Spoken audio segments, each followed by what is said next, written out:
Bonjour à tous, bien-aimés. Je suis heureux de partager avec vous quelques pensées suite à ma précédente exhortation sur Job et l'amour inconditionnel que le Seigneur nous demande d'avoir pour lui. Et pendant que j'étais en train de vous parler, le Seigneur m'a amené sur Job 38 au verset 1 qui nous disait ceci: Alors du sein de la tempête, l'Éternel répondit à Job.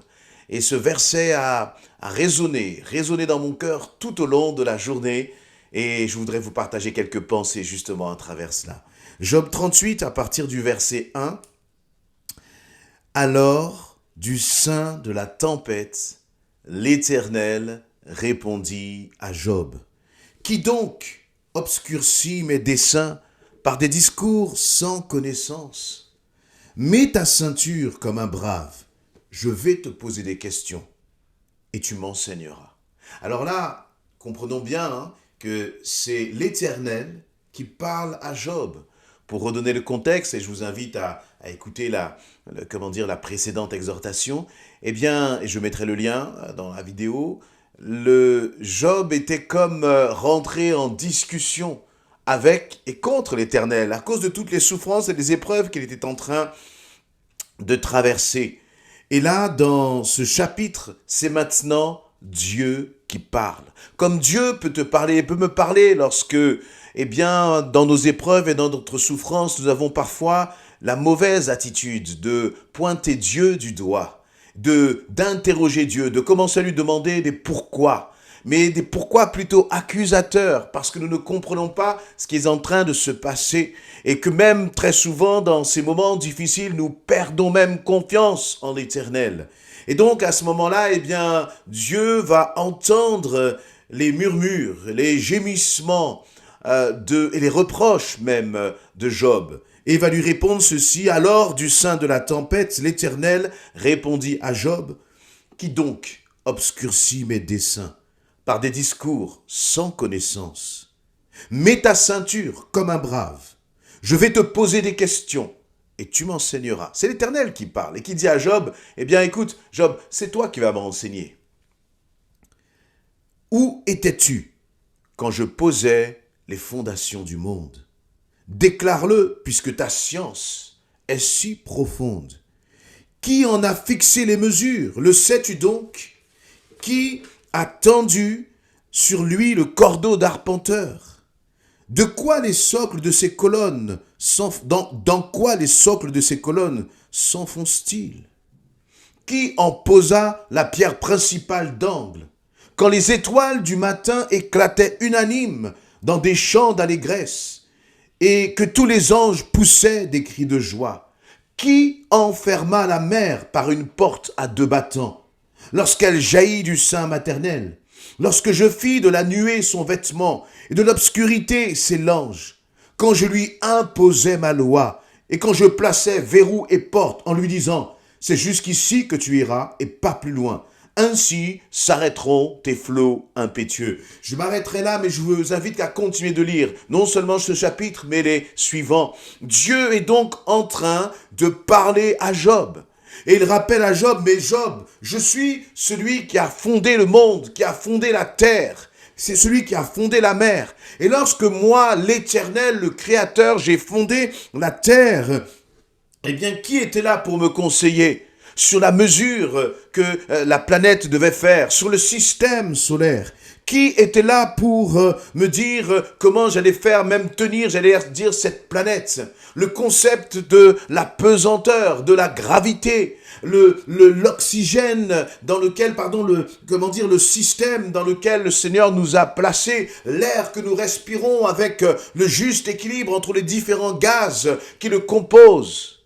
Nous qui respirons, nous ne posons jamais la question de savoir comment se fait-il que nous respirons. Les scientifiques, étudient cela et voient les équilibres, justement les lois chimiques et physiques qui régissent notre monde et qui, fait que dans un équilibre parfait mais en même temps si fragile, l'homme respire, nous vivons. Et Dieu est en train de dire à Job: mais toi, Job, avec toute ton intelligence, étais-tu là pour me conseiller lorsque j'ai créé tout cela. Et cette parole, elle s'adresse à toi et à moi. Lorsque nous passons par des temps difficiles, nous réagissons parfois comme Job. Lorsque nous traversons des moments où nous ne comprenons pas ce qui se passe, eh bien nous nous mettons dans une position où nous, créatures, nous voulons expliquer au Créateur ce qui est bon. Nous voulons expliquer au Créateur qu'il est temps maintenant qu'il agisse. Nous voulons expliquer au Créateur que maintenant, il faudrait qu'il intervienne. Nous voudrions expliquer au Créateur ce qui est bon de ce qui est mauvais. Et c'est un peu lorsque, comme Jésus, a été cherché en urgence parce que Lazare, le frère de Marthe et de Marie, était gravement malade. Et finalement, Jésus a fait d'abord ce que le Père lui demandait de faire. Il est arrivé et Lazare était déjà mort. Il sentait depuis 3 jours. Et tout le monde pensait qu'il était arrivé trop tard. Combien de fois dans ta situation, toi aussi tu penses qu'il est trop tard? Tu penses que Dieu aurait dû agir d'une autre façon. Mais là, Dieu va prendre le temps d'expliquer à Job, d'expliquer qui il est et la place que chacun doit avoir. Notre place en tant qu'enfant de Dieu, ce n'est pas d'essayer d'une quelconque façon de reprendre le Père, d'essayer de corriger le Père. Notre place n'est pas celle de celui qui va expliquer au Père ce qui est bon ou pas. Dieu sait ce qui est bon, même si tu ne le comprends pas, même si je ne le comprends pas. Et nous devons accepter, apprendre à lui faire pleinement confiance. Et c'est ça qui est important. Ne pas rentrer dans une, multitude de pourquoi, mais plutôt dans une multitude de merci Seigneur, je te fais confiance.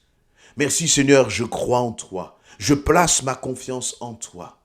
Et là, vraiment, Dieu nous est dit, il va parler au sein de la tempête. Vous savez, lorsque vous êtes dans une tempête, imaginez vous êtes sur la mer, la tempête gronde, on a beau vous parler, on ne peut rien entendre parce que tous les bruits, toutes les voix sont couvertes par le bruit de la tempête.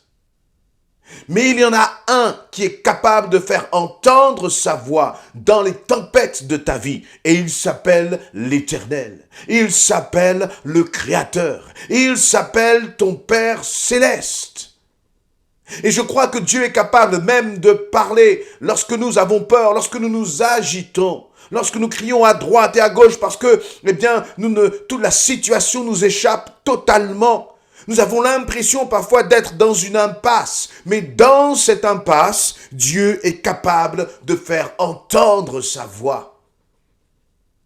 À tel point que, finalement, je crois que très souvent Dieu a besoin de remettre les choses à leur place dans nos vies. Et c'est ce qu'il a fait pour Job. Et Job, finalement, est revenu à une place d'humilité. Comme chacun de nous, nous devons avoir une place d'humilité. Nous sommes aimés de Dieu. Tu es aimé de Dieu. Il prend soin de toi. Ses bontés se renouvellent pour toi. Chaque matin, nous dit sa parole. Même si tu ne le vois pas, même si tu ne le comprends pas, c'est ça la réalité. C'est que tu es aimé de Dieu, qu'il prend soin de toi, qu'il est celui qui te porte dans tes bras et que même dans la tempête, il saura faire entendre sa voix douce et tendre. Fais-lui confiance. Et là, je saute au verset 42, parce qu'il va y avoir plusieurs chapitres, justement, où Dieu va continuer de rappeler à Job sa puissance, sa souveraineté, son omniscience. Lorsque tu regardes la création, ne vois-tu pas la gloire de Dieu à travers tout ce qui nous entoure? Mais nous voyons aussi dans la création, justement, la bêtise humaine, notre bêtise humaine. Dieu fait les choses droites. Il fait les choses à la perfection. Et l'homme ne fait que détruire. Et c'est pour cela que maintenant, nous sommes dans des discussions concernant la conservation de la planète, la préservation de notre planète. Dieu avait mis Adam et Ève dans un jardin qui était magnifique, où il faisait bon vivre.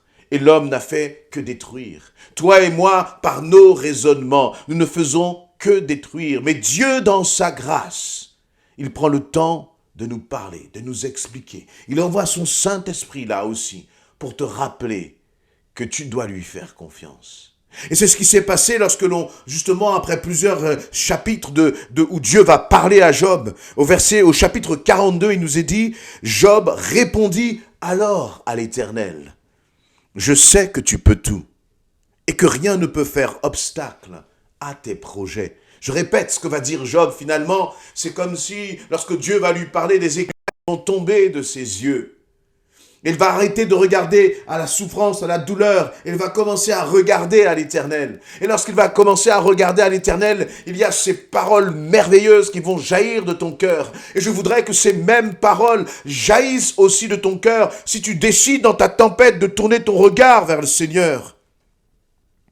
Je sais que tu peux tout et que rien ne peut faire obstacle à tes projets. Qui ose, disais-tu, obscurcir mes desseins par des discours sans connaissance? Oui, j'ai parlé, sans les comprendre, des choses merveilleuses qui me dépassent et que je ne connais pas. Écoute, disais-tu, Éternel, c'est moi qui parlerai, je vais te poser des questions et tu m'enseigneras. Jusqu'à présent, j'avais seulement entendu parler de toi. C'est ce que va dire Job. Mais maintenant, Seigneur, mes yeux t'ont vu. Aussi, je me condamne. Je regrette mon attitude en m'humiliant sur la poussière et sur la cendre. Voyez, finalement, l'Éternel a parlé à Job. Et lorsque l'Éternel a parlé à Job, eh bien, les yeux de Job se sont ouverts. Et il est venu avec une attitude où il va dire, je me condamne, je regrette mon attitude et je m'humilie. Et dans ce moment-là, au moment où Job est en train de parler, sa situation, sa condition n'est pas encore restaurée. Il n'a pas encore retrouvé ses troupeaux et toutes ses bénédictions et comment dire, avoir de nouveaux enfants. Non, il est encore dans l'épreuve. Mais c'est dans l'épreuve qu'il a reconnu qu'il avait mal agi à l'égard de l'Éternel.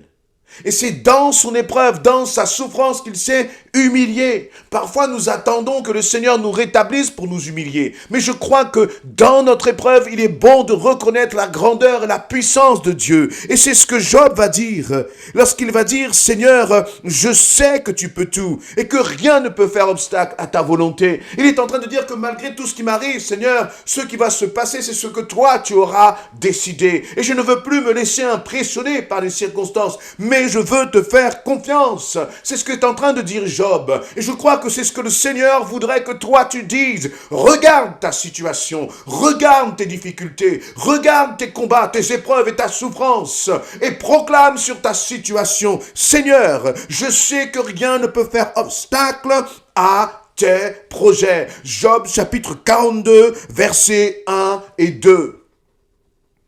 Et il va s'humilier. Et il va dire, et là encore, lorsqu'il dit, j'avais simplement entendu parler de toi, mais maintenant mon œil te voit, il n'a pas encore vu la gloire de Dieu se manifester, mais il a simplement entendu Dieu parler. Et toi aussi, n'attends pas que ta situation soit résolue. N'attends pas que ta guérison, le miracle s'accomplisse dans ta vie. Mais je crois que dès maintenant, tu peux proclamer, Seigneur, j'avais entendu parler de toi, mais je te fais pleinement confiance et je verrai ta gloire dans ma vie. Il va terminer encore une fois par cette attitude de cœur. C'est plus qu'un verset, c'est plus qu'une phrase. C'est une vraie attitude de cœur qu'a eu Job. Je me condamne, je regrette mon attitude en m'humiliant sur la poussière et sur la cendre. Il s'humilie parce qu'il a porté un jugement sur Dieu, en croyant que Dieu l'avait oublié, en croyant qu'il ne méritait pas tout ce qu'il était en train de traverser, en croyant que Dieu n'était pas un Dieu juste. Il s'est humilié. Et à notre époque, nous n'aimons pas nous humilier, nous n'aimons pas nous abaisser. Mais devant l'Éternel, nous pouvons nous abaisser. Devant l'Éternel, nous pouvons nous humilier. Devant l'Éternel, nous pouvons demander pardon, Seigneur, pour le doute. Pardon pour mes murmures à ton égard. Alors que tout ce que tu as toujours fait, Seigneur, tu l'as fait par amour pour moi. Par amour pour moi. Et je crois que c'est ce que nous devons dire au Seigneur. Tu dois dire au Seigneur que tout ce qu'il a fait, c'est par amour pour toi. Il te connaît, il connaît ta situation, il ne t'oublie pas. Mais toi, est-ce que dans ta tempête, tu n'as pas parfois oublié réellement qui était Dieu? Soyons encouragés à travers ces paroles, à travers l'attitude de Job. Et tournons nos regards vers le Seigneur en plaçant notre confiance en lui. Amen. Amen.